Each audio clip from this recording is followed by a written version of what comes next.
How how is it looking overall in the state? It was a pretty fascinating night, right? We think a lot about the general elections, but the action was in the primary and the action was last night. So I think the most important story was definitely State Senate District 26. You may be thinking, well, why do I care about State Senate District 26? This is in Rockingham County and Guilford County. And the answer is because the incumbent Phil Berger is the most powerful politician in the state of North Carolina. He's currently down 2 votes, not 2%, but 2 votes to his challenger, Sam Page. So we're still going to have recounts. We're still going to have canvass. Frankly, we're probably going to have some lawsuits and some lawyers get involved. This one won't be over for a while, but I think of it as the fine print election. Like all that stuff we say in the front end, this is all unofficial. None of this is permanent.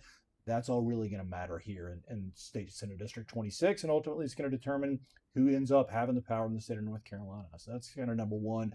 Number two really was about some of these more conservative Democrats who lost last night as incumbents. So Carla Cunningham, sort of most famously, had given a speech on the floor of the North Carolina General Assembly, making some comments that Democrats weren't real fond of. And she's in a very Democratic-leaning district, and she lost pretty big. And she was not the only one. There were a host of Democrats who lost who were on the more conservative side last night. Some of those incumbent losses weren't just on the Democratic side, but the Republican side as well.